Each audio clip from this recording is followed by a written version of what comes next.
Bonjour Christian Perron, vous êtes chef des maladies infectieuses de l'hôpital de Garches. Vous êtes aussi un ancien conseiller du ministère de la Santé, ancien président du Haut Conseil de la Santé publique. On peut dire que votre livre est un brûlot qui fait beaucoup parler, qui est en tête des ventes aujourd'hui. Il s'intitule « Y a-t-il une erreur qu'ils n'ont pas commise ?»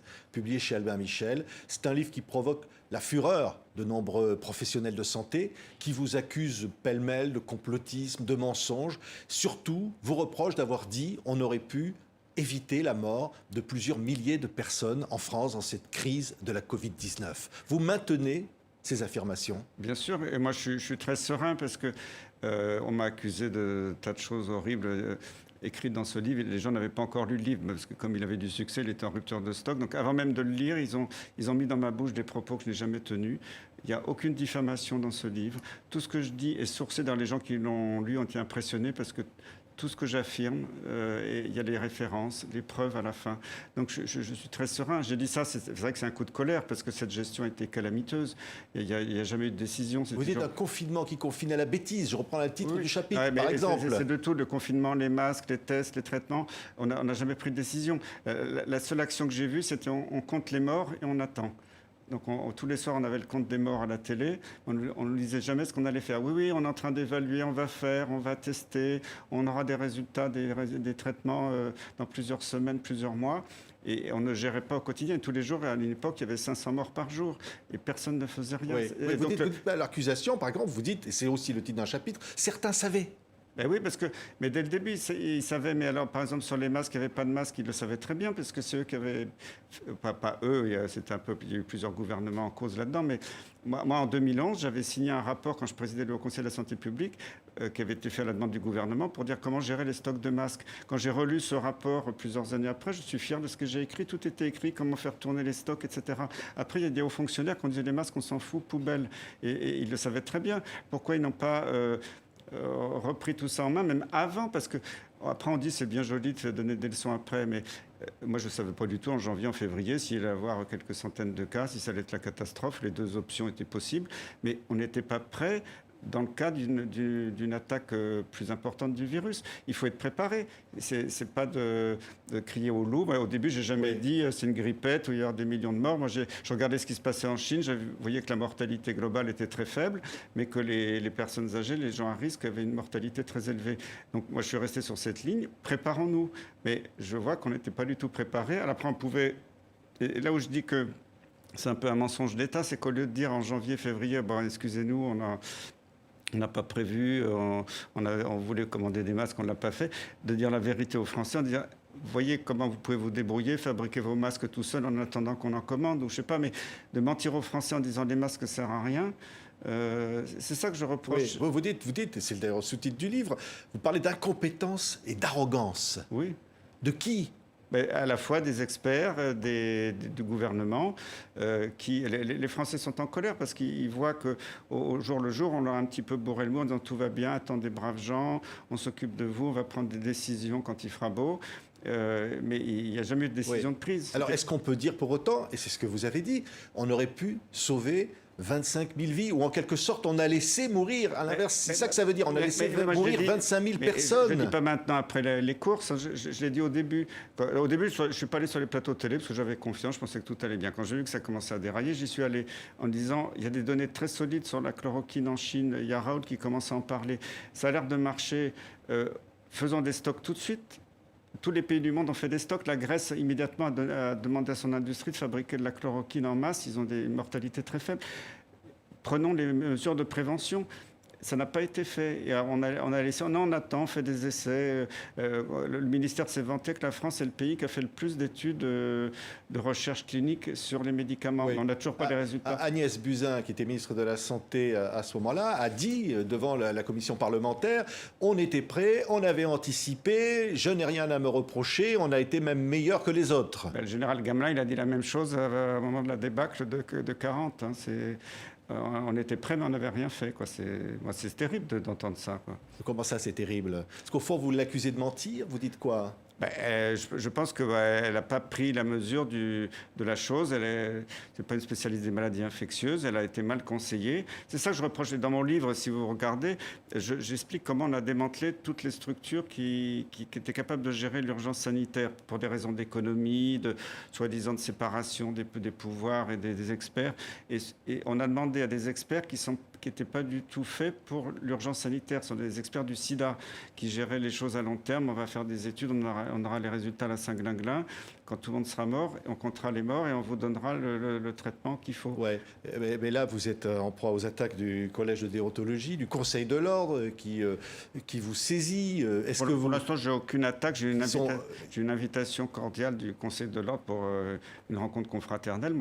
Ce sont quand même des collègues, avant même d'avoir lu mon livre, qui ont été dire au Conseil de l'ordre que j'avais diffamé. Ils ont mis dans ma bouche des propos absolument horribles, y compris sur des plateaux de télévision que je n'ai jamais... Quoi, par exemple? Qu'est-ce qu'ils ont dit que vous n'avez pas dit? Je ne vais pas le dire là, c'est dans le domaine public, je ne veux pas attaquer telle ou telle personne, mais franchement, il y a des propos totalement scandaleux, même diffamatoires vis-à-vis de moi. Et ça a été balancé comme ça au Conseil de l'ordre, à l'assistance publique. Donc vous demandez, vous, à être entendu par le Conseil de l'ordre? Bien sûr, de toute façon, je vais aller les voir, c'est très important que je puisse discuter avec eux, d'expliquer mon point de vue. Je n'ai diffamé personne, j'ai fait aucune atteinte au code de déontologie. Code de déontologie, c'est de diffamer quelqu'un dans sa pratique, d'avoir des pratiques... Moi, je suis fier de ce que j'ai fait avec mon équipe à Garches. On a quand même, en France, avec Marseille, c'est à l'hôpital de Garches, c'est là où il y a eu le moins de décès chez les patients hospitalisés. Je suis fier de ce résultat. Parce que vous leur avez donné de l'hydrochloroquine? Bien sûr, on l'a fait dans le cadre du décret, parce qu'on était un peu encadré, mais chez les gens qui étaient hospitalisés, qui étaient avec une pneumonie, qui avaient besoin d'un peu d'oxygène, on les a traités systématiquement par hydroxychloroquine, azithromycine. Et le jour où on a commencé à faire ça, il n'y avait plus beaucoup moins de passages en réanimation et de décès. C'était spectaculaire. Même les aides-soignants, les infirmiers de mon service l'ont vu du jour au lendemain. Évidemment, mes collègues qui ont interdit partout dans certains services l'hydroxychloroquine m'en veulent parce que maintenant les résultats ils éclatent au grand jour. Puis vous en veulent aussi parce que vous avez dit qu'il y avait des conflits d'intérêts. Et que parce que vous avez dit qu'en fait, ils étaient en gros achetés par des labos. C'est pas moi qui l'ai dit le premier. Il y a eu déjà des articles dans Mediapart, dans Marianne. Je ne suis pas le premier à avoir mis ça en avant. Mais on a le droit, parce qu'Olivier Véran, ce qui m'a choqué le jour, il a dit oui, mais ces liens d'intérêt sont tout à fait légaux. Un lien d'intérêt est légal. Un médecin a le droit de travailler pour l'industrie, il le déclare, ok, bon. Mais à partir du moment où il est dans une commission nationale qui va décider de la santé publique, de la peau des Français, à toucher de l'argent, il doit, si normalement il a un comportement éthique, se retirer en disant bah, désolé, là j'ai touché de l'argent de ce laboratoire et sa molécule peut être discutée parmi les options de traitement, je ne peux pas siéger. Et le ministre, et ça j'en veux beaucoup au ministère de la Santé, aurait dû vérifier avant de s'appuyer sur ces experts, que ce soit le conseil scientifique, que ce soit le Haut Conseil de la santé publique, où beaucoup ont des conflits d'intérêts majeurs avec les laboratoires, dont le laboratoire Gilead ou même à Vic et à Bott qui sont concernés là-dedans, ils auraient dû vérifier et les exclure de ces commissions. Oui. Ça c'est passible de la justice. Ce n'est pas normal. Et les Français sont en colère parce qu'ils voient que l'industrie pharmaceutique a infiltré dans le monde de la santé. Quand on voit que le remdesivir...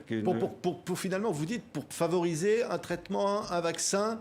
c'est pour ça que Raoult et vous, d'ailleurs, on vous dit, vous êtes le nouveau Didier Raoult.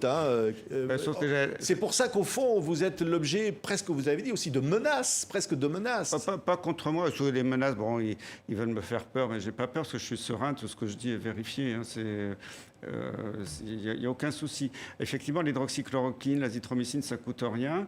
Ils veulent absolument caser le remdesivir, qui est une molécule qui a montré qu'elle ne marchait pas du tout sur la mortalité. Ils ont quand même truqué aux États-Unis l'étude en cours de route quand ils voyaient que ça ne marchait pas sur la mortalité. Ils ont changé les critères d'évaluation. Donc on a menti en disant que l'hydroxychloroquine ne marchait pas.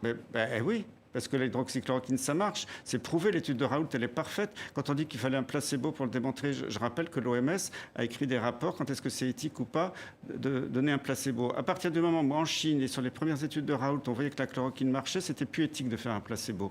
Et l'étude de Raoult, sur le plan scientifique, elle est parfaite. Alors maintenant, ce que je trouve dégueulasse, c'est que mes collègues, oui, mais à Marseille, Raoult, il a planqué les malades graves et il les a pas mis dans l'étude, il les a envoyés ailleurs pour mourir. Alors, les malades graves de Marseille auraient pris le train pour aller mourir dans une autre ville où ils les auraient jetés dans la Méditerranée.